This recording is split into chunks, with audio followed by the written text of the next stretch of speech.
Basically, I mean, see, why, that's important because I mean, there were things that said, and I think that this probably happens a lot in politics, where promises are made and promises are not kept. Right. But it's not all the time because of race, right? Right. I would say when it comes to promises kept, is because elected officials, politicians have a tendency to overpromise and underdeliver. So one time I was Say that again. They have a tendency to do what? Overpromise and underdeliver. And that's so you, in your mind, you're like, I'm gonna make this entire community better. Oh, it sounds like a Donald Trump. That sounds like a Donald Trump thing, man. Right. Overpromise. Oh yeah. Oh man, we gonna do this. Right. Everybody's gonna have a job and chicken in every pot. Right. You know, overpromise, underdeliver. Right. But that's a historical problem with black politicians. I think that's a historical problem with all politicians. But specifically, if we're talking about you know what I mean? It's, I would say this is where I would divide that, right? I would say it's who gets away with it, right? If in a so let's say you go to an affluent community where they've done two things, right? Like we said, there's the vote, there's the promotion of the elected officials, so the support that they need, and then there's the money, right? If you go to a community that's lockstep with all three, or let's say even the two, the vote and the money, you can't get away with over promising and under delivering, because all they'll do is they'll put their physical dollar into another candidate, and they'll give them the exact same level of support that they may have given you. They'll switch that. When it comes to just being the one that gives the vote, a lot of times because that vote didn't cost you anything, sometimes you'll be willing, just because that person is already in office, to let that rock again. So I think a lot of times it's not necessarily black or white or even Latino, it's about the money. It comes down to the money. Whoever's going to allow me to overpromise and underdeliver, if that worked for the previous person that did it, the next person is going to do it. Do we, we're using the word promise. We're using that as a word to overpromise. But there is the idea of a promise being like a commitment. Right. But who gets told what the commitment is? Because many times I think that as far as being a voter, just like when we talk about this president, we have this big conversation about Kamala Harris, about Cory Booker. These people, I mean, they're not promising us anything, and it's not like we're even expecting them to make some kind of commitment for us. Is that a flaw of some sort? Yes, it is, because I think a lot of times what we expect is because someone that looks like us is in a position of power, that their interests are aligned with ours. And I think that's a misfoma, because I can't guarantee that you're the same type of black person, or you're in the same type of environment, or you came from the same type of background.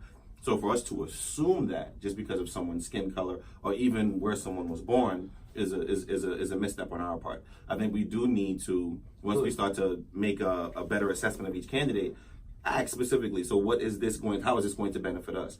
That's how everyone else does it. Right. So then, right there, at that question right there, first of all, we're at the halfway point right now, and we want you to know that this here is the second hour of A New Day for Al-Islam in America, with your host, William Kareem, and our content producer, Hassan Ali. Yeah, I remember your name. And we ask you to support our programming by going to ANEWDAYForAlIslam.org and making a contribution so that we can continue to bring you interesting guests like our guest that we have today, which is a very political savvy, a person who really understands politics to a great degree, and he's agreed to come here and to explain these ideas about politics and about politicians and about what we really need to do it. Our brother JAHI Rose. Thank you. Okay, so now go ahead, bro. So I'm just not into introductions. I'm sorry. So I wouldn't say that at some point and very early in the game, you do need to lay out a list of this is what is going to be beneficial to us and what that looks like, and it needs to be realistic. Like, you can't expect that an elected official is going to do things beyond an elected official's power. There has to be a halfway point. So if you start making your demands now, after you get the initial pitch, and when you get when you have an ability to have more of an intimate conversation. So at a town hall meeting, if you want to send a letter to that individual's campaign, to their campaign headquarters, as long as they craft that or at least a structure, a framework in it, into their political campaign, and give you a plan. Like, there has to be, in order for us to be able to do this for you, we need to be able to do this, reappropriate this, have these conversations. As long as there's some sense of knowledge of how that process is actually going to be able to materialize, then I think you should withhold support until you can actually get something like that in writing, and then make your assessment as to which one of the two seems feasible based off of your knowledge of their powers. Because what happens now is, like, we can have a conversation about this wall conversation.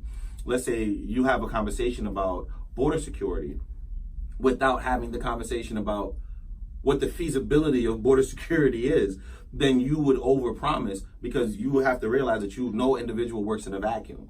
So if you believe that elected official works in a vacuum, and they're saying, I'm going to say it and it's going to materialize, then you know that individual might not be talking from a place of one, experience, or two, with a real strategical plan.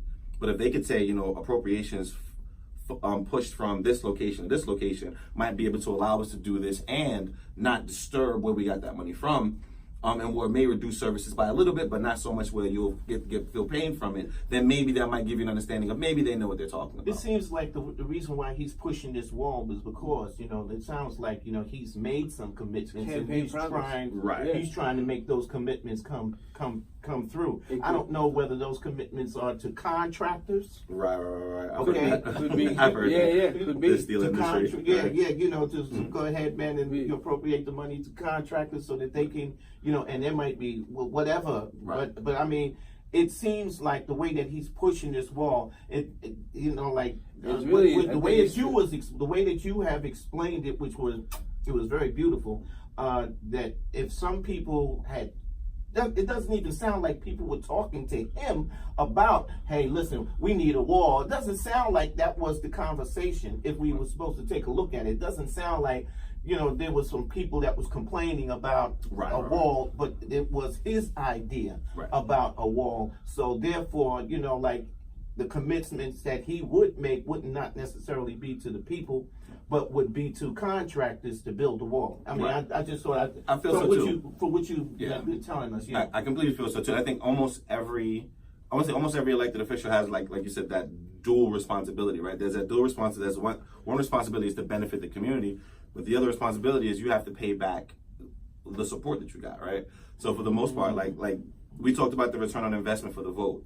The return on investment for the cash deposit is just as it sounds, it's a cash deposit. I'm going to get that back in one way, shape, or form or another. Whether it's through you providing very specific services, by you pushing legislation that benefits my industry, or by you getting me contracts that benefit my very specific organization or my very specific company. But nonetheless, that monetary investment is something that is real. Like, once you put that money into an elected official, it is an investment. Very few people donate for the sake of donating. You donate because you want a return.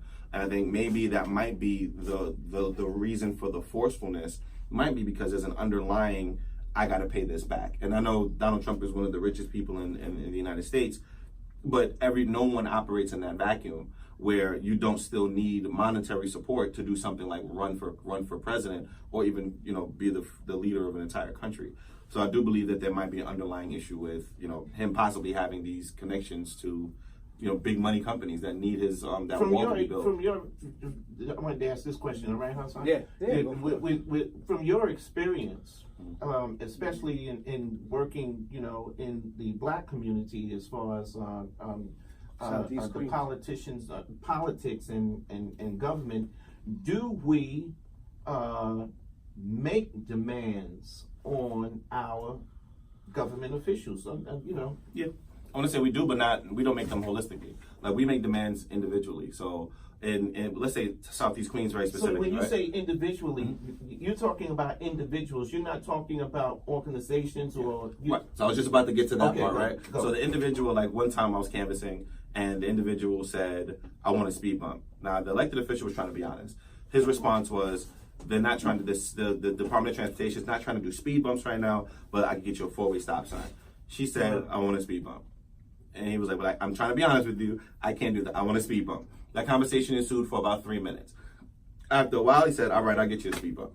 That was good enough for her to be able to cast that vote for or to commit that vote to him. Right. When you have other organizations like United Neighbors Civic Associations and block associations that might say, you know what, this is our problem, this is what we need from you. You know, make sure that zoning in our community keeps keeps from having larger developments in our community, so we can keep the density down.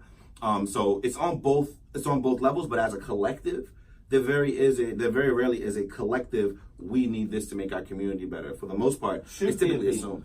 Yeah, I think collectively, what you have voting blocks, right? Those voting blocks are always going to speak to their very specific interests. Those voting blocks shouldn't just be one civic association here, one block association here. It should be a block. It should be civic, block, almost half of your community should, at least to some extent, be on the same page. Yeah, of course. Because we all know what we need for our community. I don't think there's enough funding for civic organizations. But then that's something. Isn't that something that communities or persons have to fund themselves? Yeah. So for a civic association, if they're a 501c3, then they are susceptible to money from the city council or the state senate, but they have to stay away from politics. They can't get engaged in, like, my organization endorses an elected official. That's a good point. How does that happen? You said it's a 501c3. If you're a C4 though, Right, exactly. As a C4, like the NAACP, you can endorse a candidate, but you can't receive money from the city council or state what senate. is this whole thing about religious organizations, right? And government funds? Go ahead. So when it comes to that, I think that was something that President Trump was actually trying to change. But religious organizations are not supposed to, as an organization, divulge in politics, period. So they're not supposed to endorse candidates. But most, if not all, religious organizations are 501c3s. So they can receive money from the government to operate for one reason or another, as long as it's not exclusive to that very specific religion. So like a Bible, or like a school that does Bible training. If the church does Bible training, they can't say only Christians could be engaged in understanding the Bible. It has to be anybody. They have to let Muslims in, they have to let Jewish people in, et cetera, et cetera. It's not supposed to be religious based when they're doing the event. So normally they'll do like a summer camp that just allows people during the summertime to have their children, right, from everywhere, to have their children participate in this. For the most part, because it's a church, on average, a Christian might think maybe a Christian should go. If it's a mosque, right. So you know what I'm saying? The religion is going to be overbearing, but they can't promote it like that. Right. So religious organizations are not supposed to engage in politics at all. But like the pastor themselves could say, me, as whatever the pastor's name is, endorses this candidate. They just can't say the pastor of, let's say, AME Allen Church, or the pastor of New Life Beginnings Church endorses this candidate. Has to be like William Barber specifically going for. Right. So as an individual, you can make that. You can endorse. Yes. But not as the Not organization. You can't put that organization's name on that individual's political material. Yeah. Good. I wanted to touch on two issues key to something specific to the city politics in Queens, and that was like the issue of like black Democrats in New York City and the way that they're politically aligned. Or just, let's not even just say black city politicians. Let's just say let's include the Hispanic, folks in that as well. And the Asians too, we could say, because so recently with like the last wave of elections for like the state senators, I think it was Jose Peralta was out. He passed away. Oh, he passed away. Yeah, he did lose his campaign, but he then passed away right after. Yeah. He was pretty good too, man. I met him. And I was looking for some help for the masjid and the school, and he told me to come down to his office, and I went down to see him. I'm not gonna speak bad on him, obviously, because he's passed away now. But he was part of those group of Democrats. Like what was the name of that group? It was he was part IDC. of some IDC. Right? Independent Democratic Caucus. Right. Independent Democratic Caucus. It seems like these Democrats now in New York City are kind of getting pushed out.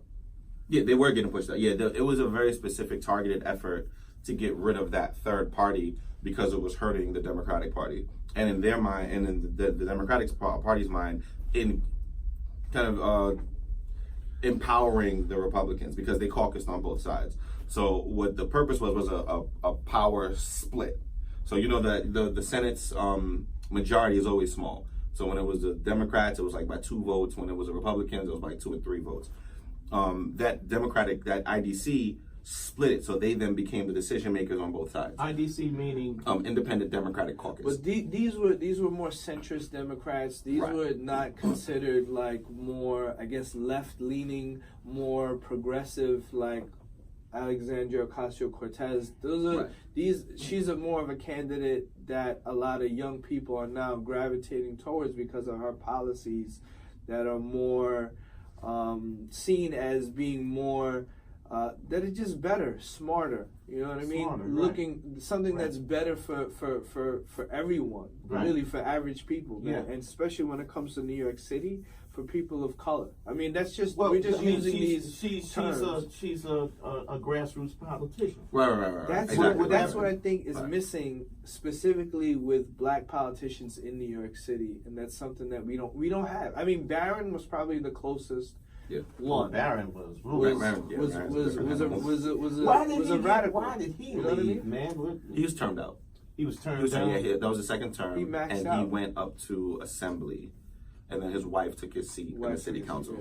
So, Right. yeah, He's he got not turned involved in politics right now, though, right? He is, yeah. He's a state helping assembly his member. wife. Oh, really? He's a state assembly member. Oh, yeah. okay. He, All right. he has Yeah. a part of his wife's district in the state We assembly. got to get him on now. We should Oh, get yeah. him. Because he's been on. Yeah, He's been on our we should- program we should before. give him a call, But he yeah. is. He's always He's on intense. fire. Yeah, He's he's intense. intense. And he's never afraid to back down. He doesn't back down. Let me tell you the first time I met Charles Barron. Yeah. We did a protest about the we call it the Bushwick 32.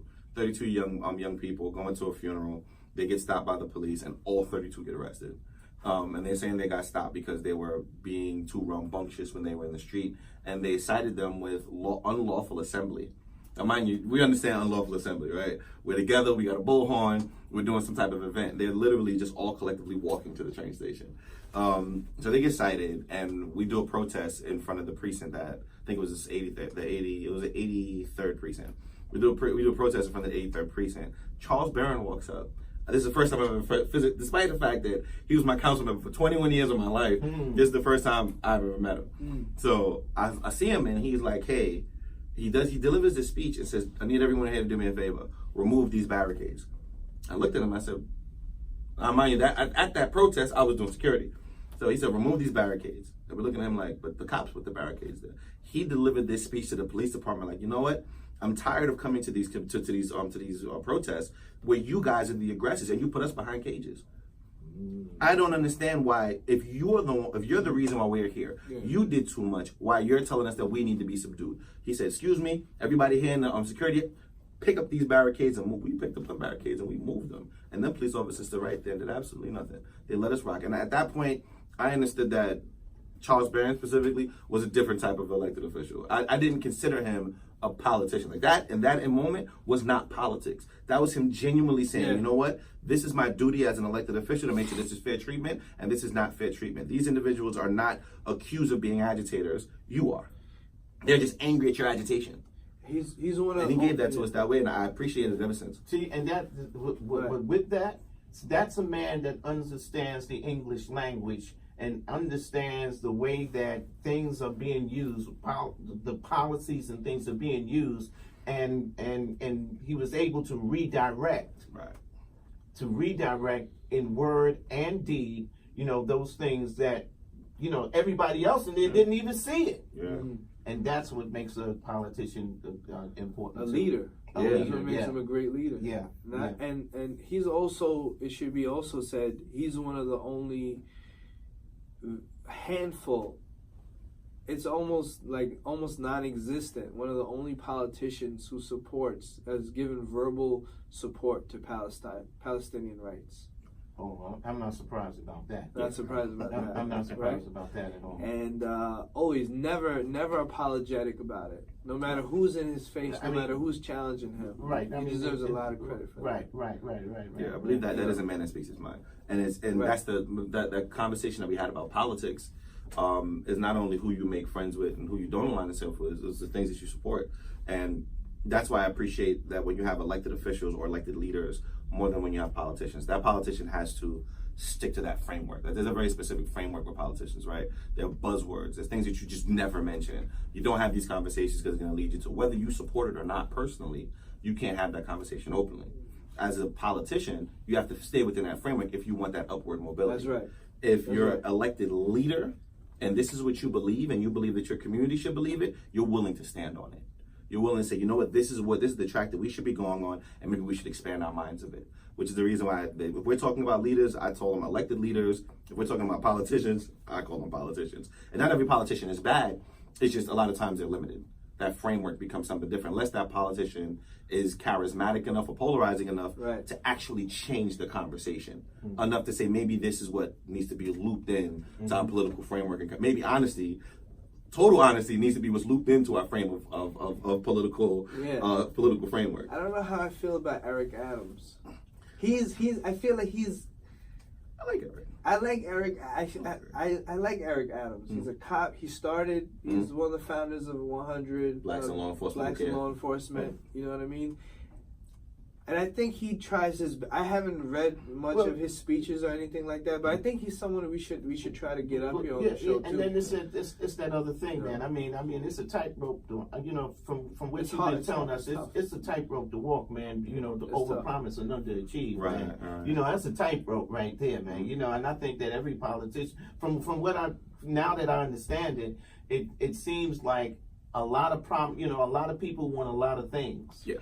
You know, and they hit you up, you know, and they hit you up, and they hit you up, and they hit you up, and then you have to make a decision, that whether you can do it or you want to participate to that degree, and then if you don't participate, you get all, you know, it's like rah rah rah rah rah, you ain't nothing, you ain't no good, you know, like you this, you that, and that's what comes a lot of times with, and which is the reason.